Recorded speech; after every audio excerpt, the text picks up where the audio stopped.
উধাও বুথের 500 ভোটারের বেশি নাম। কোচবিহার উত্তর কেন্দ্রের খাপাইডাঙ্গার ঘটনা। 303 নম্বর বুথে ভোটারদের নাম উধাওয়ে আতঙ্ক। 2002 তালিকায় নাম থাকার পরেও কিভাবে বাদ? 2002 তালিকায় নাম ছিল 717 জনের। প্রতিনিধি শুভঙ্কর এই মুহূর্তে আমাদের সঙ্গে রয়েছেন। শুভঙ্কর, তাহলে কমিশনের তরফ থেকে যে তালিকা প্রকাশ করা হয়েছে সেখানে কতজনের নাম রয়েছে? হ্যাঁ দেখো, তোমাকে জানিয়ে রাখি, এই যে ঘটনা সেটা হচ্ছে কোচবিহার উত্তর বিধানসভা কেন্দ্রের অন্তর্গত খাপাইডাঙ্গা গ্রাম পঞ্চায়েত। এটা কোচবিহার 2 ব্লকের ঘটনা, মধ্যে পড়েই খাপাইডাঙ্গা গ্রাম পঞ্চায়েত। এই যে 2002 সালের যে ভোটার লিস্ট রয়েছে, যে এর আগে যেটা এফআইআর হয়েছিল, কিন্তু বর্তমান যে ভোটার তালিকায় তাতে দেখা যাচ্ছে এই খাপাইডাঙ্গা গ্রাম পঞ্চায়েতের 303 নম্বর বুথে প্রায় 500 জনের মতো বাসিন্দার ভোটার তালিকায় নাম নেই। অর্থাৎ আগে থাকলেও কিন্তু বর্তমানে এখন শুধুমাত্র 140 জনের মতো নাম রয়েছে, 500 জনের মতো নাম নেই। এই যে এই বিরাট সংখ্যক ভোটারের নাম কোথায় গেল তারা খুঁজে পাচ্ছে না, সেই তাদের যে অংশ নম্বর ছিল সেই অংশ নম্বরে। এরপরেই কিন্তু বাসিন্দাদের মধ্যে আতঙ্ক দেখা দেয় এবং ইতিমধ্যেই তারা গোটা বিষয়টি কোচবিহারের জেলা প্রশাসনকে জানিয়েছেন এবং আজ সেখানে ছুটে যান তৃণমূলের 2 নেতা, কোচবিহার জেলা তৃণমূলের কোচবিহার পুরসভার চেয়ারম্যান রবীন্দ্রনাথ ঘোষ ও পার্থপ্রতিম রায়। তারা গোটা বিষয়টি খতিয়ে দেখার আশ্বাস দিয়েছেন। পাশাপাশি এই 2 তৃণমূল নেতা কেন্দ্রের বিজেপি সরকার ও নির্বাচন কমিশনকে আক্রমণ করছেন। এইভাবে একটা মানুষের মধ্যে বিভ্রান্তি তৈরি হচ্ছে, কোথায় নাম গেল, এই নামগুলো আদৌ যেগুলো 2002 সালে ছিল এখন কেন নেই, সবটাই জন্যই নির্বাচন কমিশন ও কেন্দ্রের বিজেপি সরকারকে আক্রমণ করেন। 2002 যে আপলোডটা দিচ্ছে এটা আমারও নাম নেই। পরিবারের নাম আছে আপনার? কারো পরিবারেরও নাম নেই। এবং এই বুথের টোটাল তৎকালীন ছিল 722 জন, সেই জায়গায় এখন নাম পাইতেছি 140। এই এলাকার যে মানুষগুলো আছে সবাই আতঙ্কিত আছে। বিজেপি কমিশনকে সামনে রেখে মানুষের ভোটাধিকার কাটতে চাইছে, কোথাও একটা রাজনৈতিক ডিভিডেন্ড পেতে চাইছে। তারই একটা নগ্ন উদাহরণ হলো এই বুথটা, যে বুথে প্রায় বেশিরভাগ মানুষের নাম 2002 যাদের নাম ছিল তাদের নাম নেই। মানুষের উপর এই যে একটা হঠকারী সিদ্ধান্ত চাপিয়ে দেওয়া কিংবা মানুষকে আতঙ্কগ্রস্ত করে তোলা, এটা কখনো মেনে নেওয়া হবে না। এবং এই মানুষগুলো সকলে রাজবংশী, ভূমিপুত্র, এখানকার স্থানীয় মানুষ। আমরা চাই নির্বাচন কমিশন এই সমস্যার সুরাহা করুক। একটা আতঙ্কের পরিবেশ তৈরি করেছে নির্বাচন কমিশন। এসআইআর এর নাম করে ভোটার তালিকায় যে নামগুলো 2002 সালে ছিল সেই নামগুলো গায়েব করে দিয়েছে। যে কোনো বুথে 700-র নিচে তো ভোট থাকে না, 140 জন ভোটার দিয়ে কি একটা বুথ হয়? বাকির ভোটটা গেল কোথায়? ইলেকশন কমিশনকেই এটা সমাধান করতে হবে যে কার গাফিলতিতে এই ঘটনাটা ঘটলো। সারা রাজ্য জুড়ে যেখানে যেখানে তৃণমূলের ভোট বেশি, বিজেপির ভোট পায় না, সেই বুথগুলোতে এই ধরনের ঘটনা ঘটিয়ে আতঙ্কের পরিবেশ তৈরি করছে। এসআইআর চালুর পরে এনআরসি আতঙ্ক।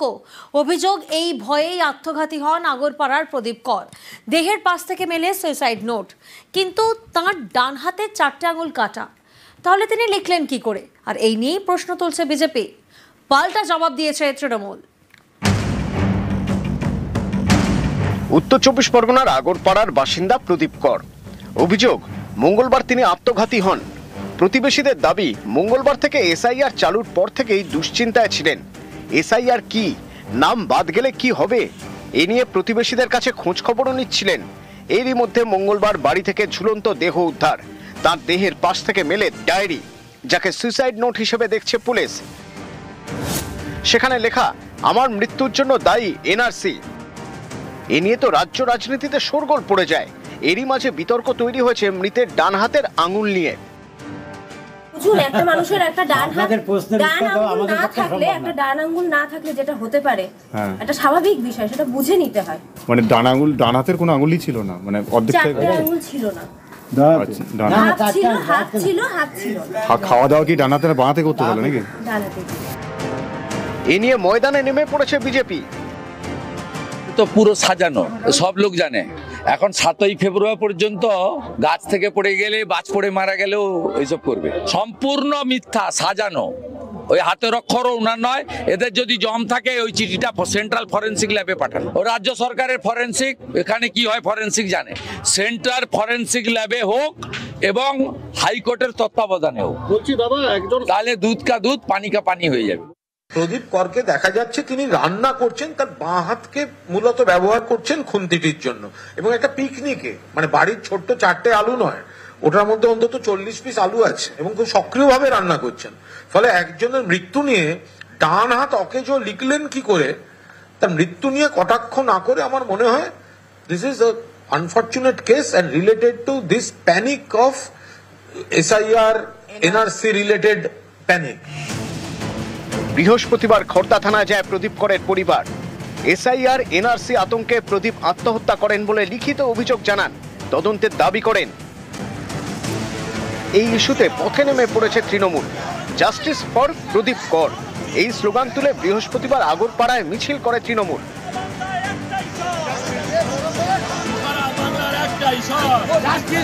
রাজ্যের নানা জায়গাতেই এদিন মিছিল করে তৃণমূল। পথে নামছে বিজেপিও। আগামী মঙ্গলবার পানিহাটিতে মিছিল করবেন বলে জানিয়েছেন শুভেন্দু অধিকারী। নিউজ 18 বাংলা। অনুপ্রবেশ ইস্যুতে বিরোধীদের কড়া আক্রমণ মোদীর। ভোট ব্যাংকের রাজনীতির অভিযোগ তুলে চড়া আসুর।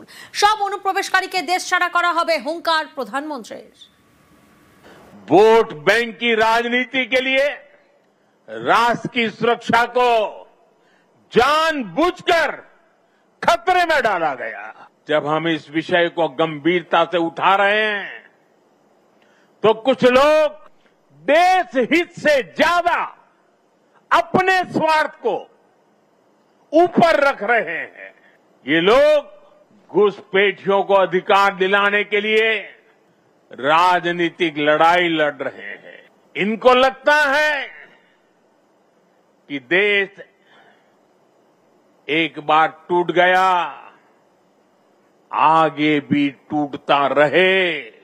हम भारत में रह रहे हर घुसपैठिए को बाहर निकाल करके ही रहेंगे। একতা দিবসের মঞ্চ থেকে কংগ্রেসকে নিশানা মোদীর। সর্দার বল্লভভাই প্যাটেল থেকে আম্বেদকর ও নেতাজির প্রসঙ্গ তুলে কড়া আক্রমণ। आजादी के बाद जिन लोगों को देश ने दायित्व सौंपा, उन्हीं लोगों ने वी द पीपल की स्पिरिट की हत्या करने का प्रयास किया। उन्होंने अपनी सोच और विचारधारा से अलग हर व्यक्ति और संगठन का तिरस्कार किया। देश में राजनैतिक छुआछूत को एक कल्चर बना दिया गया था। हम सभी को पता है कांग्रेस सरकारों में सरदार पटेल और उनकी लेगेसी के साथ क्या क्या हुआ है। इन लोगों ने बाबा साहब आम्बेडकर के साथ जीते जी और उनके जाने के बाद भी क्या किया, नेताजी सुभाष चंद्र के साथ क्या किया, डॉक्टर लोहिया और जयप्रकाश नारायण जैसे लोगों के साथ भी कांग्रेस ने यही किया।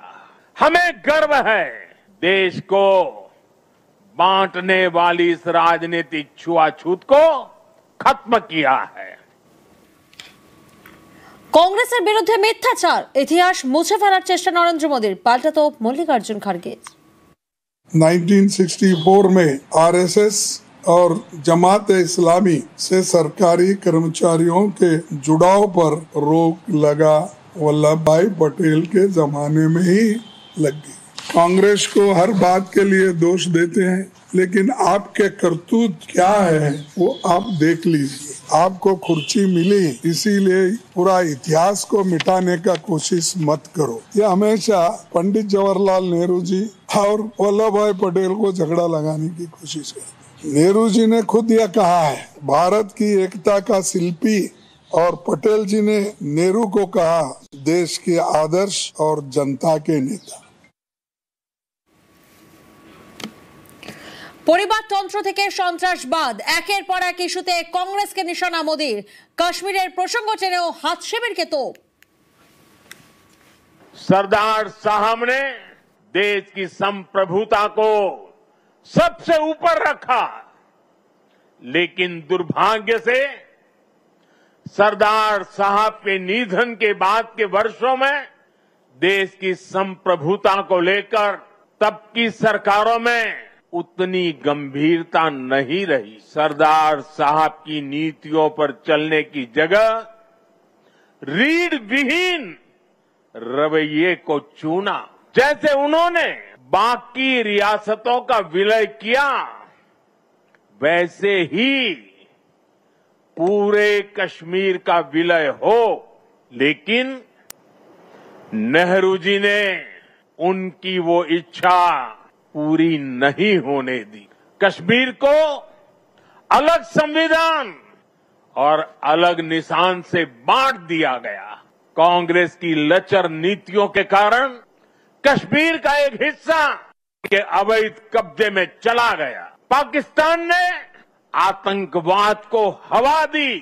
कांग्रेस हमेशा आतंकवाद के आगे नतमस्तक रही। आज कश्मीर आर्टिकल 370 की जंजीरों को तोड़कर पूरी तरह मुख्य धारा से जुड़ चुका है। आज पाकिस्तान और आतंक के आकाओं को भी पता चला है कि भारत की असली ताकत क्या है। ऑपरेशन सिंदूर में पूरी दुनिया ने देखा है, आज अगर कोई भारत पर आंख उठाता है तो भारत घर में घुसकर मारता है। हर बार भारत का जवाब पहले से बड़ा होता है, पहले से ज्यादा निर्णायक होता है। ये भारत के दुश्मनों के लिए एक संदेश भी है। ये लौह पुरुष सरदार पटेल का भारत है। ये अपनी सुरक्षा और सम्मान से कभी भी समझौता नहीं करता है। বাংলায় বিজেপি ক্ষমতায় এলে থাকবে না কাঁটাতার, এক হয়ে যাবে ভারত বাংলাদেশ। রানাঘাটের পদ্ম সাংসদের মন্তব্যে বিতর্ক। আমরা কথা দিচ্ছি যে এবার যদি আমরা জিতি, মাঝে বাংলাদেশের সঙ্গে কাঁটাতারের বেড়া আমরা রাখবো না। এক ছিল, আগামী দিন এক হয়ে যাবে। যদি তৃণমূল জেতে সেক্ষেত্রেও বেড়া থাকবে না, কিন্তু সেটা বাংলাদেশ হয়ে যাবে। ভুল করে বলেছেন সাফাই সুকান্ত। গেরুয়া শিবিরে দুই সুর খোঁচা তৃণমূলের। আমার মনে হয় কোনোভাবে তিনি মিসকোটেড হয়েছেন। কাঁটাতারের বেড়া রাখবো না কিভাবে হতে পারে? কাঁটাতারের বেড়া তো আছেই, এবং গোটা সীমান্তে যে এখনো 400 কিলোমিটারেরও বেশি যা ফাঁকা জায়গা আছে, সেই জায়গাটাকে কাঁটাতার দিয়ে ভরাট করা হবে। তাহলে আগে নিজেদের মধ্যে লড়াইটা সেরে, কাঁটাতারের বেড়া দেওয়া যাচ্ছে না বলে লড়াই করছেন আমাদের দলের নেতারা, বিরোধী দলের নেতাদের শুরু করে সবাই। আর একজন নেতা বলছেন কাঁটাতারের বেড়া কিন্তু পুরোপুরি তুলে দেবেন। আগে নিজেদের দলের লড়াইটা সেরিয়ে ওরা সিদ্ধান্ত নিক কি হবে সেটা।